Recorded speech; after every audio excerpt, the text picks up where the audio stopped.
Hey everybody, welcome on back. Chances are, if you are here on my channel, you've already seen that I am a big Disney fan, or you already know this. If you haven't seen my Disney vlogs, definitely go check them out. I will put the link right here above. But today we are focused on some Disney Q&A. So you getting to know why Disney is one of my favorite places, some of my favorite things to eat, do, see at Disney, and then some least favorite things as well as a least magical memory, which I will get to in a little bit. But let's go ahead and dive into question number one. And this doesn't really count as Disney bounding, but I was totally going for like a Cinderella blue vibe here this morning and just felt like I should mention that. First question, what is your favorite park? And this one is super easy, hands down, Magic Kingdom, no questions about it. And I think that would be a pretty popular answer for most people. Magic Kingdom, I believe, I didn't look this up beforehand, that it has the most rides out of all 4 parks at Disney World. So obviously you can spend an entire day at Magic Kingdom or even more days at Magic Kingdom just trying to enjoy every little detail, every little ride or show or dining location. That's one of the other reasons why I like it so much. There's so many different food options there, and when you're in a park almost all day or for several hours of the day, you need to have some good food options. It also just feels super nostalgic. Walking into the Magic Kingdom, walking under that entrance where the railroad is, it's not in operation right now, but I can't wait till it's back. And just hearing all of the ambient music, and then you see Cinderella Castle in all of her glory. And it just feels super nostalgic to see that and walk through, and I feel like a little kid again. So I always try to put Magic Kingdom first on our vacation itinerary or schedule. Now, in contrast to that first question, my second one is what is your least favorite park? And that one was also super easy to answer. Now, this answer may be controversial, that is okay, but my least favorite park is Hollywood Studios. Now, if you disagree with me, that is perfectly fine. I know everyone feels really strongly about Disney. Just leave me a comment down below telling me why Hollywood Studios is your favorite park. But here are a few reasons why I really just don't enjoy going to Hollywood Studios as much as I do the 3 other parks. First, as a kid and as an adult, I think that Hollywood Studios has limited shade. Hollywood Boulevard is black asphalt, so going down that stretch of the park in the summertime, you were just melting, and all you wanted to do was run into those gift shops and walk all the way through in that air conditioning. So it is super hot and limited shade, which makes for kind of an uncomfortable day. Also, I feel like there just haven't been as many rides there. Now, with the addition of Star Wars Galaxy's Edge and Toy Story Land, obviously the park has leveled up quite a bit and everybody is flocking to those areas of the park. We love going on the rides in those 2 areas, and we also love the Hollywood Tower Hotel, the Tower of Terror, if you will, and those have been some favorites lately. But overall, there are a lot of shows that my husband and I were just not as interested in. Maybe it's just because we're adults or we just don't enjoy seeing the shows as much. I will say the Star Wars Galactic Experience, the nighttime show, Galactic Spectacular, I think is what it's called. That is very, very cool. I also really like going to see Fantasmic, but overall, I just don't feel like a day at Hollywood Studios is as action-packed, no pun intended, as some of the other parks are. Just not my favorite. Also, the food is kind of so-so, it's hit or miss. I haven't found any food that I am in love with there. So I'm still trying to find that little gem in Hollywood Studios. So if you have a great place that you love to eat, let me know in the comments down below. Third question, what is the least magical moment you've experienced at Disney World? This one I had to think about pretty carefully because almost every vacation includes a very non-magical moment. Disgusting. This is why Walt banned gum. I heard it too. Whether it is being late for a fast pass reservation, a dining reservation, getting stuck on the monorail, getting stuck in torrential Florida rain, whatever it is, there's probably going to be something that you are not going to find very magical. And while in my childhood, I know there were some pretty not great experiences in torrential downpour rain, I can't remember all of those facts correctly, so I'm gonna have to ask my family about that one. But reflecting on these past few vacations I've been on as an adult, The least magical memory that I have was actually 2 summers ago, summer of 2019, when my entire family went to Disney World and we were on the Haunted Mansion and it broke down. Please remain seated in your doom buggies. A cast member will be with you in just a moment. Again, please remain seated. So we broke down right at the ballroom scene. So we were listening to all of that ballroom music and watching the ghosts spin and spin around for about 10 to 15 minutes. And all of us were in 3 separate doom buggies and we were kind of looking over at each other wondering what was going on. Obviously, they had told us over the announcement system that they were experiencing some technical difficulties and that we would be on our way shortly, but that never quite happened. So after waiting about 15 minutes, they told us that we were going to have to evacuate the ride. And I thought for sure that we would go through some back door and I would get to see maybe some of the cast member side of Haunted Mansion. Unfortunately, that is not what happened. So they turned all of the lights on in the ride. We were evacuated out of our doom buggy, and then we had to walk through the entire ride all the way back to where you usually enter your doom buggy on the moving platform and exit the ride at that point. And of course, as an adult, I know that there's all kinds of Imagineering that goes into that ride to make it all seem a little bit more realistic and spooky. But it was so disappointing to walk through the ride on the side of the track and just see everything in the light, seeing things that were either hidden before or even just seeing like paint cans and things like that in the background. I was just so disappointed to see all of that. Of course, we're still going to get on the ride and we're still going to enjoy it, but I feel like a little bit of the magic was taken away, and that's one of the reasons why I've avoided going on some of the behind the scenes tours. It's because as much as I would love to know the history, I just hold on to that magic a little bit tighter. And so I may not go on those or go on a tour for a little while. And now that we've covered the least favorite, let's go back to a favorite. Next one up is favorite ride, and this is out of all 4 parks. Now, again, I said that Magic Kingdom was my favorite park, so of course my favorite ride is in Magic Kingdom, and it is Splash Mountain. With Splash Mountain, I feel like you get a lot of bang for your buck, so to speak. Whether you are waiting in the standby queue or the fast pass queue, this is a very long ride, so I feel like your wait is going to be well worth it at the end, especially if it is a very, very hot Florida day and you are ready to cool off on the ride. The smell of the water, if you know, you know. The smell of the water is nostalgic. I have no idea why. It's kind of like a weird Disney thing, but I think it smells refreshing. Maybe you disagree and you think it smells awful. Let me know about that in the comment section down below. Now, I will say I'm very excited for the refresh of Splash Mountain. I know that it's had quite a few technical difficulties over the years and has had to be refurbished multiple times. So I'm excited for Princess and the Frog to take over. Princess and the Frog is one of my favorite movies. I love all the songs. I think the characters are adorable. So I can't wait to see what the Imagineers do with Splash Mountain and how they recreate everything to fit with this new storyline. And before we jump into this next question, I'm feeling a little thirsty, so I'm gonna go ahead and grab a hot chocolate in my favorite Magic Kingdom mug, and I'll be right back.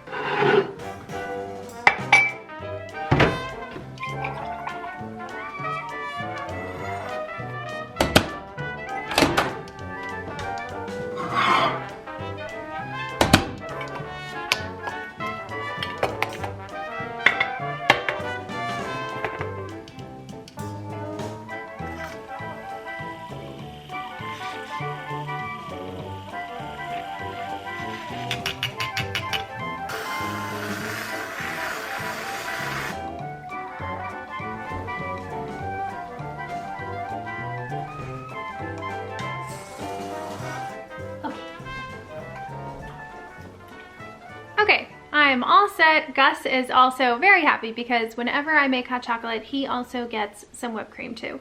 And if you don't know, Gus is my little puppy. He is a golden retriever. He's about 5 months old now. But let's get back to the Disney Q&A. Question 5, what is the longest wait time you have ever endured while in one of the parks? I really had to think hard about this one. So in recent years, John and I have made it a point to not wait more than an hour for any ride. And I will do a video in the future about fast passes and how we kind of make the most of our fast passes each day. Now, those are not available at the time that I'm shooting this video because of COVID changes, but when those do come back, I will make that video. So I'm going all the way back to the summer of 1999, the opening of Test Track. And I am pretty positive that we waited at least 3 hours to ride Test Track. It was the brand new ride, everyone was pumped for it. And the thing was, this was when Test Track was in partnership with GM. So they had a different queue line at the time. It was not the same as the Chevrolet line that many of us know now. The entire queue line was super loud. You could hear, it almost sounded like a car mechanic shop. So we were so bored. And I'm pretty positive that my grandparents were watching my brother, who was pretty young at the time, outside for those 3 hours. So God bless the grandparents. Now, question 6 is kind of multiple questions in one. So we're talking about favorite foods. So I broke it down into snack, lunch, and dinner. I didn't want to break this down into quick service and table service because 1, not everybody gets on the Disney dining plan, and 2, the Disney dining plan is not available at the time of this video because, again, COVID. But first up, for my favorite snack, I actually had a hard time picking this one out. When I think of snacks, I often gravitate towards Mickey pretzels, popcorn, kind of salty things throughout the day. Those things aren't really that special. I enjoy them, but they are not my absolute favorite. So then I moved on to dessert type things, which I often grab maybe after a meal or midday in the afternoon when I need to cool off if it is an ice cream treat. But another favorite I really like is the Mickey beignets over at Port Orleans French Quarter, which I'm going to talk about later on in this video. But those are so good, and I love, love, love coming back at the end of a long park day and grabbing those for a little sweet treat before bed. Now for lunch, this one was super easy for me to choose: beaches and cream over at the Yacht and Beach Club.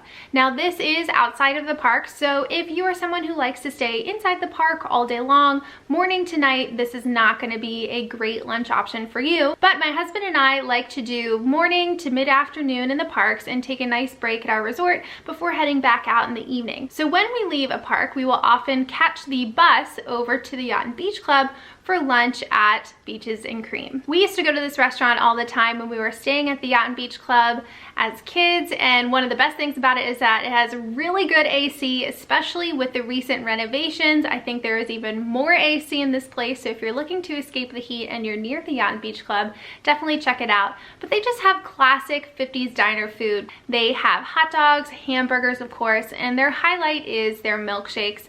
And they have the kitchen sink challenge, which is every scoop of ice cream they have, every topping in the place, and a whole can of whipped cream.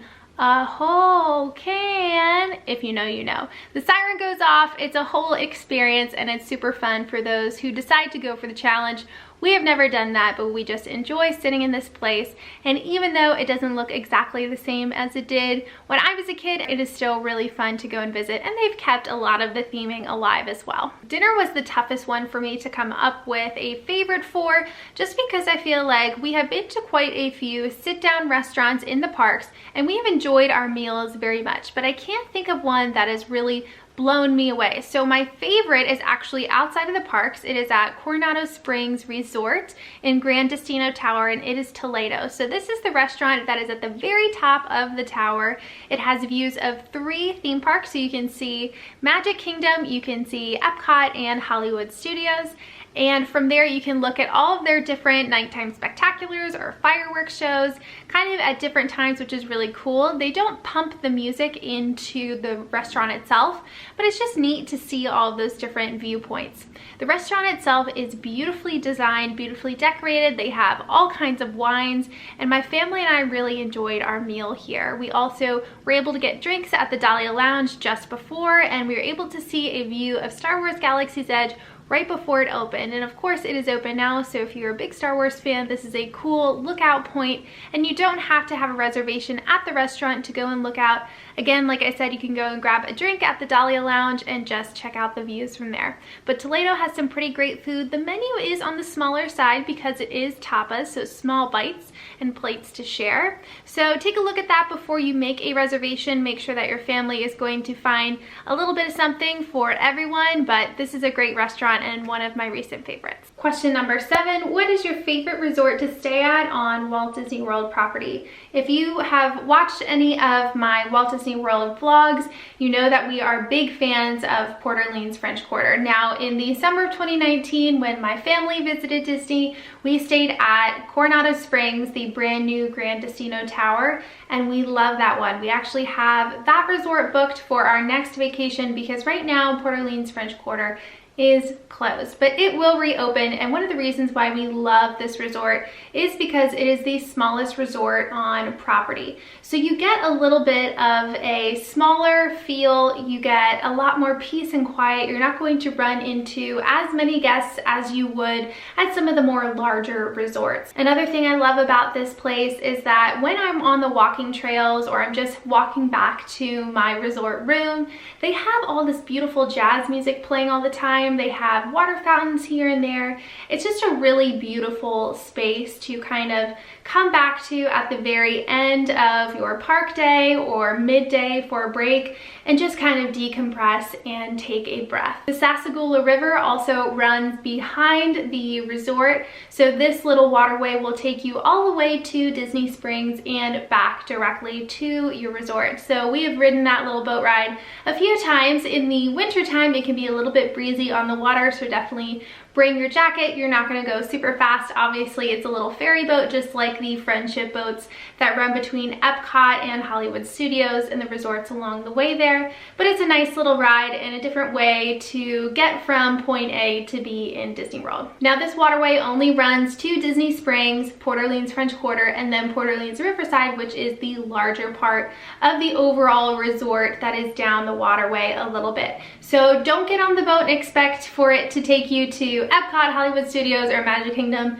You will be disappointed and you will not get to where you're going, and you will miss your Fast Pass or your dining reservation, and nobody wants that. I also mentioned this earlier, but Port Orleans French Quarter has one of my favorite snacks, and that is the Mickey beignets. You can get them at Scat Cats Club, which is a cool little jazz club where they bring in live music every now and then. I can't remember the schedule, if it's every night or on Saturdays only, but it's cool if you are there and you can hear it from outside. But you can go up to the counter, order your beignets. You can either eat them in the little shop right there, or you can take them outside to one of the outdoor dining tables and eat by one of the water fountains, or you can bring them all the way back to your resort room and just enjoy a beignet right before bed. Wherever you decide to enjoy your treat is your business and your decision, but as long as you get one and know how good they are, we're good. Question 8, what is something you think is overrated at the parks?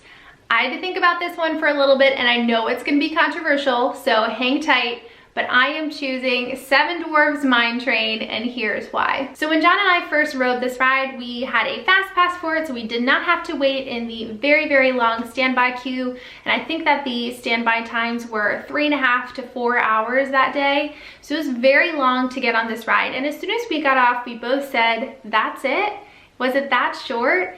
And we felt like it was a short ride, especially for how long the queue was. Now, was it fun? Of course it was fun. We had a good time. We loved all the little songs. We loved swaying in the car in the little mine trains, but we just didn't feel like it was anything super special. Now, maybe if we had kids along with us, we would have a different perspective. But the other thing was, we felt like the cars were super small. A lot of the rides at Disney World are a little bit on the smaller side, especially Big Thunder Mountain. That one is feeling a little tight these days as well. But this one was way smaller because the seats are kind of carved out for each person, whereas Big Thunder, I think it's like a bucket seat, so you have a little bit of room to move. But these ones are carved out, so you have your specific space to sit in, and and the lap bar has to go over your knees. So your knees kind of have to be right together and your lap bar goes over that. You can't really let your knees relax. So we felt like that was also an uncomfortable part of the ride and something we really didn't enjoy. So I'm not saying that I hate this ride at all. I just think that it might be a little overhyped or a little overrated, especially if you get onto the app and you see those super long wait times. You might think, whoa, I'm missing out on something. If you're an adult and you love roller coasters, I can recommend several other ones that might be a little bit more worthwhile to stand in the standby queue for. But if you're someone who loves Mine Train, go with it. You can love it. This is just my personal opinion. Okay, so we've got 2 more questions. Question number 9 asks, what is something you can't leave Disney World without doing? This one is easy.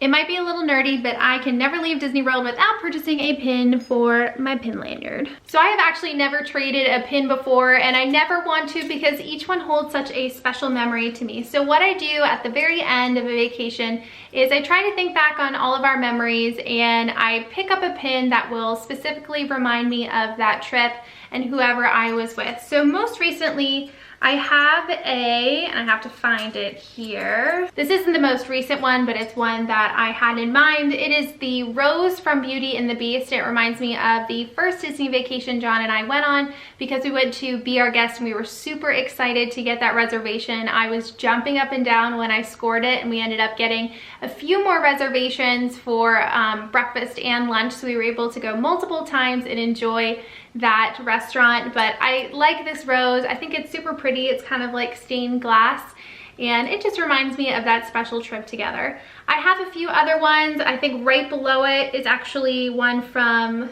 the year 2000, so the Millennium. I have 2 from Disney Cruise Line in their inaugural sailings, which we did as a family when I was little. So all kinds of different little pins and memories of vacations past, and I just love looking back on all of these. I never wear my lanyard in the parks anymore. I used to, but now I'm too afraid that one of the pins will drop off and I will lose it. So it's just one of those things that I hold on tight to and just take an opportunity every now and then to think back on all of our wonderful vacations together. And the very last question for this Disney Q&A is, what is something you can't wait for that is coming soon to Disney World? So I am really excited for Remy's Ratatouille Adventure. I've seen all of the sneak peeks and behind the scenes of the ride, and it looks super cool. I think this is another one of those trackless rides, very similar to Rise of the Resistance if you've been on that, where the car is programmed to move in certain directions. So it feels kind of organic in the way that you are moving throughout the ride if you have to stop suddenly and go backwards. So I think that's going to be really fun from Remy's point of view as he's running around the kitchen floor trying to escape everyone who's trying to get him out of the kitchen. So I can't wait to hop into that car and just have some fun kind of running around as if I was Remy. So that's it for the Disney Q&A today. Hopefully you enjoyed hearing some of my favorite things about Disney World and maybe some of my least favorite things as well.